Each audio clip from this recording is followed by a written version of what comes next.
ચાલો નમસ્કાર.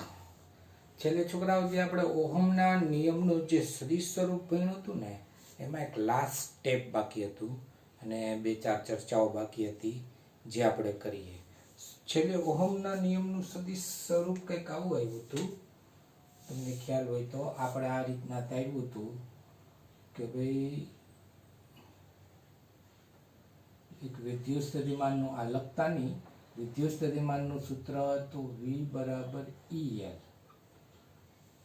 હતું ને વિદ્યુતસ્થિતિમાનનું, અને એક આપણને મળ્યું હતું V બરાબર IR ઉપરથી I, અને R નું સૂત્ર હતું ρL અપન A.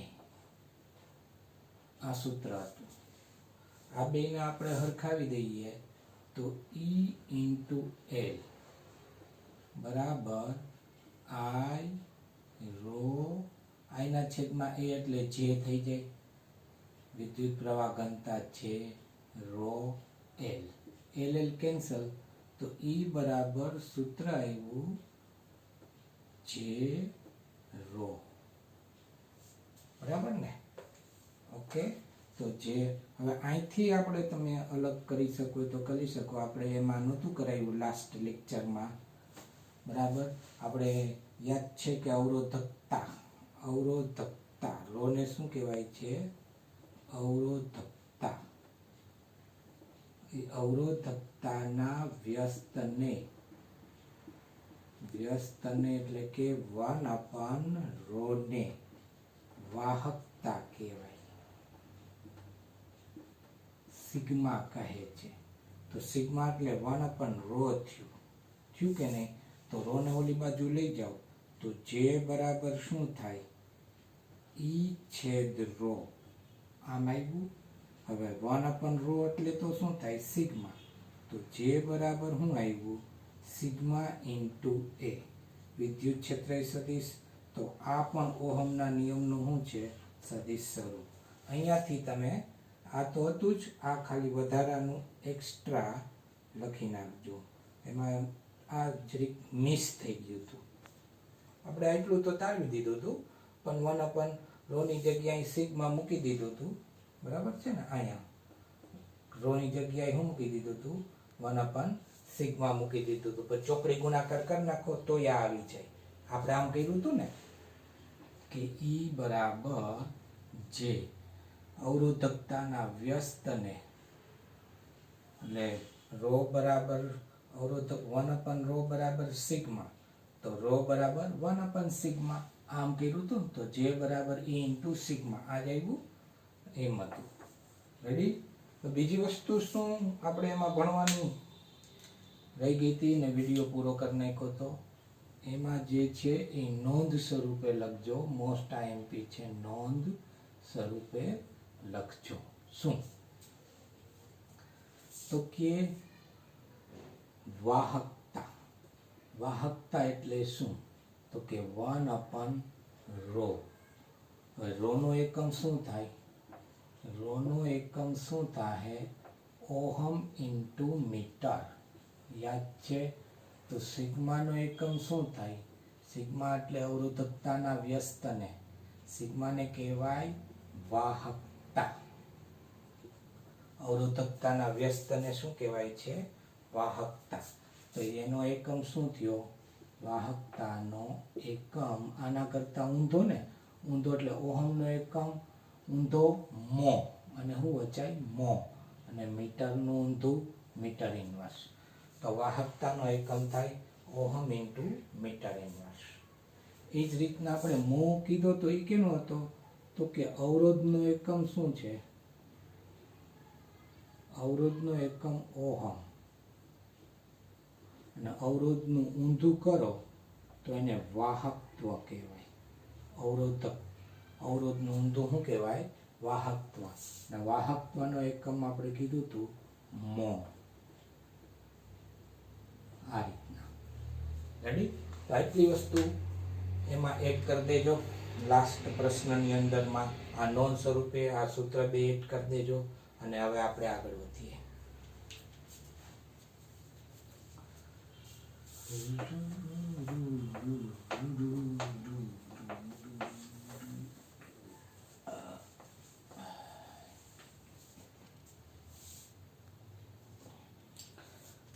છે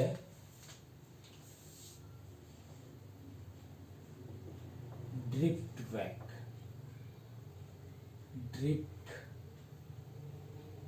વેગ ની સમજૂતી આપી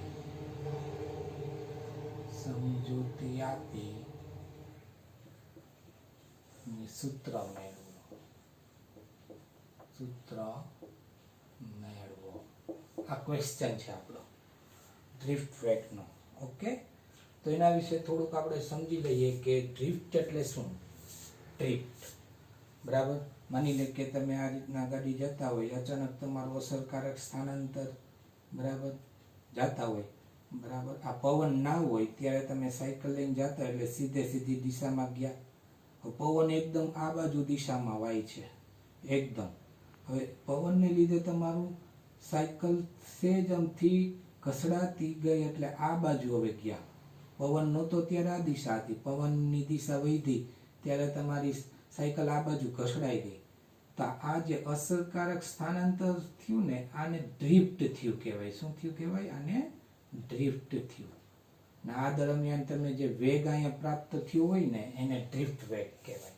આવું સેમ વિદ્યુતભાર વાહક એટલે ઇલેક્ટ્રોન માટે આપણે ભણવાનું છે. રેડી? તો ઇલેક્ટ્રોન, મુક્ત ઇલેક્ટ્રોનની વાત કરીએ છીએ તો એક વાહક વિચારી લઈએ.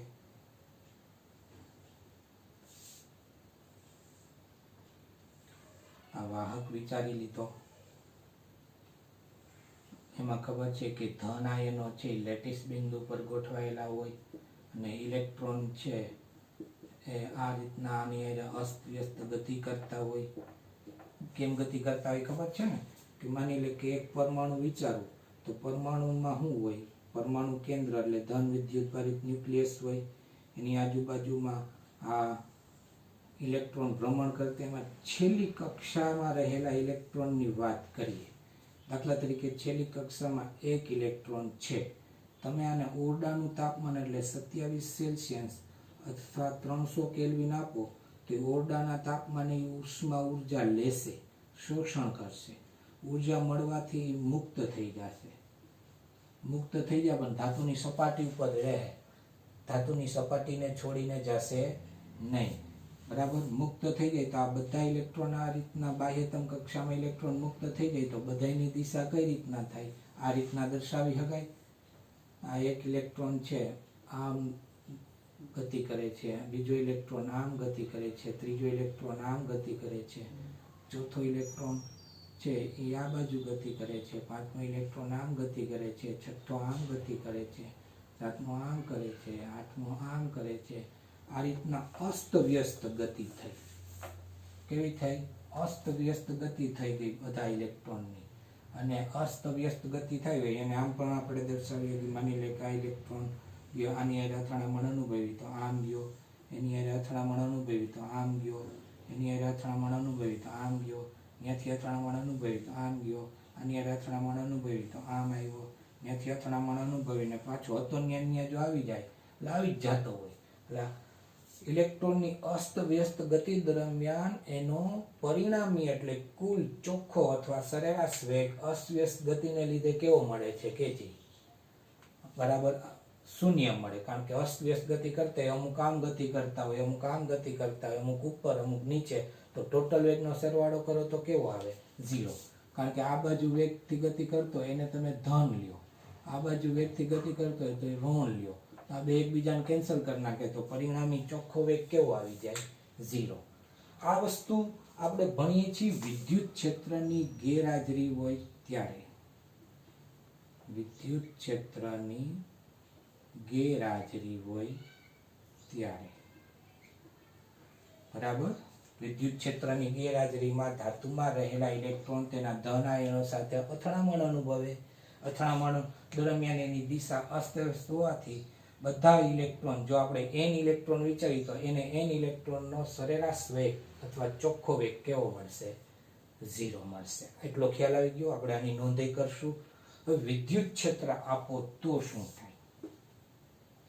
વિદ્યુત ક્ષેત્રની આ ગેરહાજરી હતી, હવે હાજરી હોય એટલે માની લે કે આ બાજુ તમે ધન આયન આપ્યો, આ બાજુ તમે ઋણ આયન આપ્યો, આની હારે એક બેટરી ફિક્સ કરી દીધી,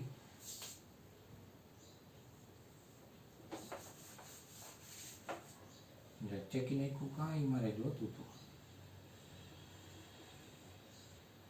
તો વિદ્યુત ક્ષેત્રને લીધે બધા ઇલેક્ટ્રોન છે એ તો ધન છેડા તરફ આકર્ષિત થાય. એટલે જોજો હું કાળી બોલપેનથી દર્શાવશું, જોજો હરખાઈ જોજો. અહીંયા આ જે ઇલેક્ટ્રોન છે ને એ આમ જતો હતો ને એની જગ્યાએ વિદ્યુત ક્ષેત્રની દિશામાં, એટલે વિરુદ્ધ દિશામાં, સોરી, ધન છેડા તરફ, એ વિદ્યુત ક્ષેત્રની વિરુદ્ધ દિશામાં એટલે ધન છેડા તરફ થોડોક ડ્રીપ થઈ ગયો. જો આ ડ્રીપ થઈ ગયો. એ જ રીતના આ થોડોક ડ્રીપ થઈ જાય, વિદ્યુત ક્ષેત્રની દિશામાં થોડોક જાય, આ વિદ્યુત ક્ષેત્રની દિશામાં થોડોક ડ્રીપ થઈ જશે, આ થોડોક શું થઈ જશે? ડ્રીપ થઈ જાય. આ દરમિયાન એનો જે વેગ છે, બરાબર, વિદ્યુત ક્ષેત્રની દિશામાં નહીં, સોરી, આ આપણે શું કહેવાય, ધન ઇલેક્ટ્રોન બધા ધન છેડા તરફ આકર્ષિત થાય ને, તો એ દિશામાં ઇલેક્ટ્રોન ડ્રીપ થશે. અને એ દરમિયાન એને જે ડ્રીપ થશે, આ દરમિયાન એને જે વેગ પકડ્યો છે એ વેગને આપણે કયો વેગ કહેશું? ડ્રિફ્ટ કહેશું. શું કહેશું? ડ્રિફ્ટ વેગ. ખ્યાલ આવી ગયો એટલો? રેડી? વિદ્યુત ક્ષેત્રની હાજરી હોય ત્યારે ઇલેક્ટ્રોન, માની લે કે આ ઇલેક્ટ્રોન આમ જાય છે, તો આમ સીધો જાય છે, તો વિદ્યુત ક્ષેત્રને મળ્યું એટલે એ થોડોક ડ્રીપ થયો. કઈ બાજુ? ધન છેડા તરફ. કઈ બાજુ? ધન છેડા તરફ. ઓકે. અને એની પાસે જે વેગ હોય એ વેગને આપણે કયો વેગ કહેશું? ડ્રિફ્ટ વેગ. ખ્યાલ આવી ગયો એટલો? તો થોડુંક નોંધી લઈએ અહીંયા. હવે એ આમ પણ દર્શાવી શકાય, માની લે કે આ છે, આ પટકાતો પટકાતો પટકાતો પટકાતો પટકાતો આ બાજુ આવ્યો, હાલો, આ બી અને આ એ. આ વિદ્યુત ક્ષેત્રની ગેરહાજરીમાં એનો ગતિપથ એ થી બી છે. એથી શું છે? બી છે. જ્યારે વિદ્યુત ક્ષેત્ર તમે આપો છો એટલે ડ્રીપ થઈ ગયો. ડ્રીપ થઈ ગયો એટલે હવે એનો ગતિપથ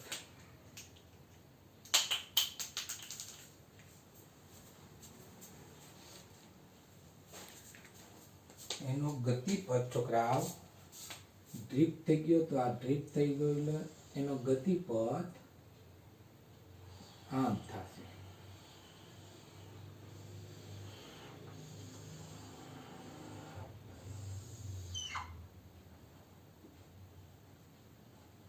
બી ડેશ થાય, એ બી ડેશ, એ અહીંયા એ ડેશ કરી નાખીએ એટલે ડેશ બી ડેશ થાય. તો આ બી બાથી બી ડેશ દરમિયાન એનું અસરકારક સ્થાનાંતર કેટલું થયું? બી ડેશ થયું ને. તો આ સ્થાનાંતર દરમિયાન એની પાસે અહીંયા જે વેગ હોય એ વેગને આપણે શું કહેશું? ડ્રિફ્ટ વેગ. ડ્રિફ્ટ થઈ ગયો. વિદ્યુત ક્ષેત્રની ગેરહાજરીમાં બી સુધી ભૂગતો હતો, પણ વિદ્યુત ક્ષેત્રને લીધે એ બી માંથી શિફ્ટિંગ થઈ ગયો, પવન આવ્યો એટલે આમ ખસી ગયો. તો એ ખસી ગયો એટલે એની પાસે જે વેગ હોય એ વેગને આપણે કયો વેગ કહેશું? ડ્રિફ્ટ વેગ. ઓકે. મારું ગરબો ક્યાં ગયો રે લોલ. હાલો, તો થોડુંક અહીંયા નોંધી લઈએ.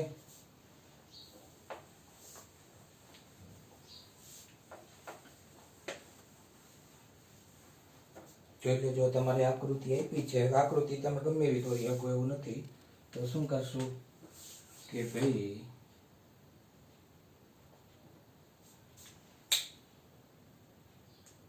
સુવાહકોમાં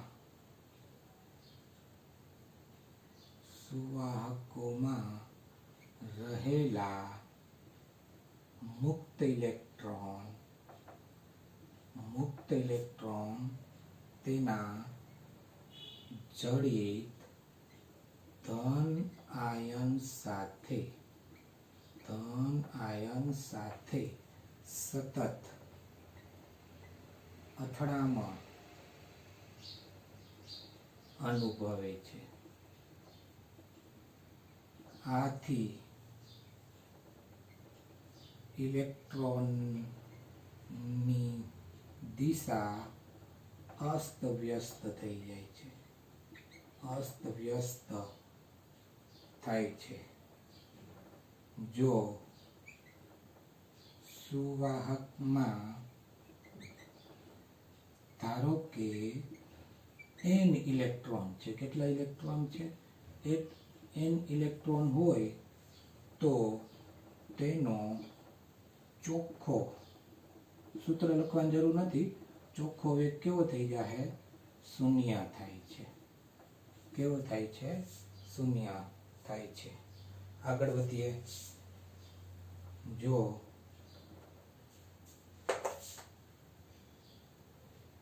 સુવાહકને વિદ્યુત ક્ષેત્ર આપવામાં આવે, વિદ્યુત ક્ષેત્ર આપવામાં આવે તો આ મુક્ત ઇલેક્ટ્રોન પર વિદ્યુત બળ લાગે છે. અને ઇલેક્ટ્રોન ઉપર બળ લાગે એટલે વિદ્યુત ક્ષેત્રની વિરુદ્ધ દિશામાં પ્રવેગિત થશે. એટલે વિદ્યુત ક્ષેત્રની વિરુદ્ધ દિશામાં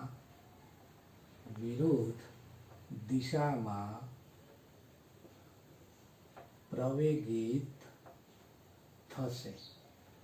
તો તેનો પ્રવેગ, ઇલેક્ટ્રોનનો પ્રવેગ કયા સૂત્ર ઉપરથી મળે? તો કે અહીંયા F બરાબર કયું બળ લાગશે? વિદ્યુત ક્ષેત્રને લીધે ઇલેક્ટ્રોન ઉપર લાગતું બળ F બરાબર QE. યાદ છે ને?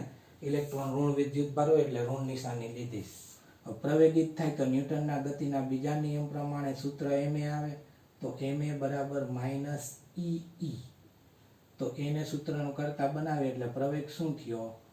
-EE છેદમાં m. આ ઇલેક્ટ્રોને જ્યારે વિદ્યુત ક્ષેત્ર આપો ત્યારે ઇલેક્ટ્રોન જ્યારે પ્રવેગિત થાય છે ત્યારે એની પાસે આ પ્રવેગ હોય. બરાબર? ધારો કે ઇલેક્ટ્રોન છે એ અથડામણ તો અનુભવતા હોય. ધારો કે t સમયે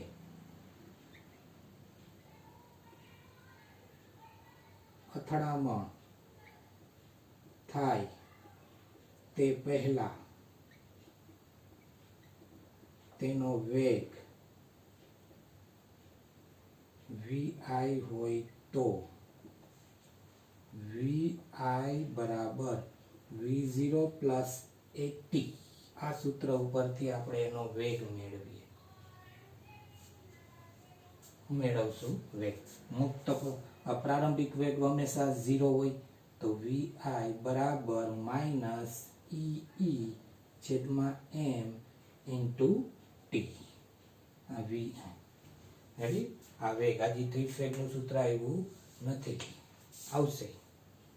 હવે આગળ વધીએ કે ભાઈ બધા ઈ સમયે ઇલેક્ટ્રોન છે અથડામણો તો કરતા જ હોય. અથડામણો દરમિયાન એનો લગભગ બધા આવા વેગોનો સરવાળો કરો, આપણે લખવાની જરૂર નથી. તો એ વેગ કેવો આવશે? 0 જ આવશે. કેવો આવશે? 0 જ આવશે.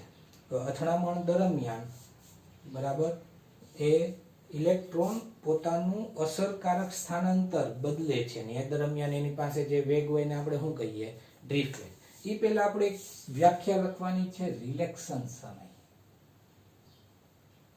રિલેક્શન સમય. રિલેક્શન સમયને ટો કહેશું. તો ઇલેક્ટ્રોનની ધન આયનો સાથેની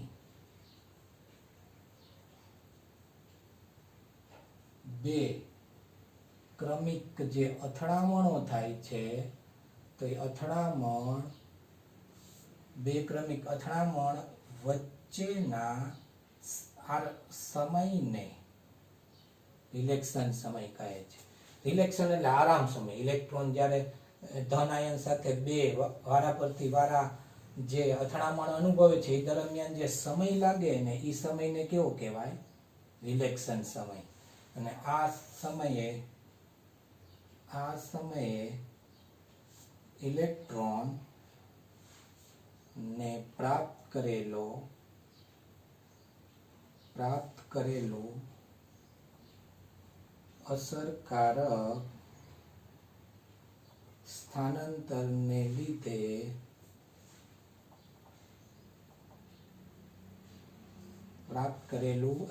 સ્થાનાંતરને લીધે ડ્રિફ્ટ વેગ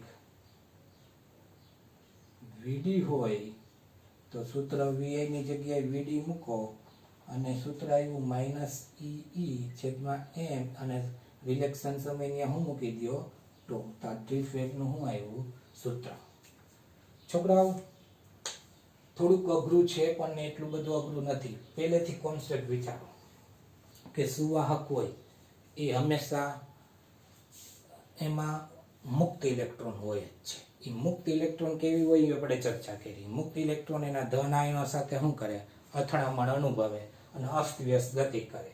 વિદ્યુત ક્ષેત્ર ના હોય તો બધા ઇલેક્ટ્રોનના વેગોનો સરવાળો કરીએ તો પરિણામી વેગ કેવો આવે? 0.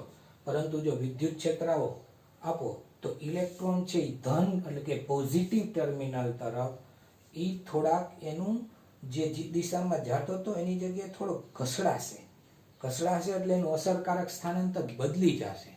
બરાબર. વિદ્યુત ક્ષેત્રની માની લે કે આપણે આ રીતના આકૃતિ દોરીએ.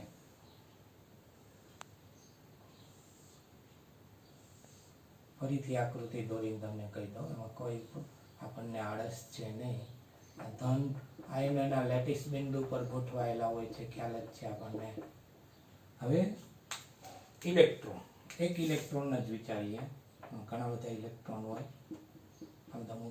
આ ઇલેક્ટ્રોન વિચારીએ, આનું અસરકારક સ્થાનાંતર આની હારે ભટકાણો, આની હારે ભટકાણો, આની હારે ભટકાણો, આન ભયો ગયો, આની હારે ભટકાણો, આ એ અને આ બી. વિદ્યુત ક્ષેત્ર આપણે આપ્યું, બહારથી આપણે શું આપ્યું એને? વિદ્યુત ક્ષેત્ર આપ્યું એટલે આનું અસરકારક સ્થાનાંતર બદલી ગયું એટલે હવે આમ ગયું, ત્યાંથી આમ ગયું, ત્યાંથી આમ ગયું, ત્યાંથી આમ ગયું, ત્યાંથી આમ. આ બી અને આ બી ડેશ. તો અસરકારક સ્થાનાંતર કેટલું થયું? B B dash. આ દરમિયાન ઇલેક્ટ્રોન પાસે જે વેગ હોય એ વેગને કયો વેગ કહેવાય? ડ્રિફ્ટ વેગ. બરાબર. ટી સમય અથડામણ થાય તે પહેલા એની પાસે કાંઈક તો વેગ હશે, એ આર્યો વેગ. અથડામણ થાય તો એ દરમિયાન બે અથડામણની વાત કરી તો એની પાસે જે સમય આવ્યો એ સમય કયો થયો? રિલેક્શન સમય. ઇલેક્ટ્રોનની ધન આયન સાથે એની કેટલી અથડામણ? 2 અથડામણ. તો એ સમયે હવે અસરકારક સ્થાનાંતર બદલી ગયું છે. એટલે એનો વેગ પણ બદલી ગયો છે. તો એ વેગ કયો આવી ગયો અહીંયા? ડ્રિફ્ટ વેગ. જે આપણને સૂત્ર મળ્યું -ee/m × τ. તો આ તો ઇલેક્ટ્રોનનો ડ્રિફ્ટ વેગ. Thank you.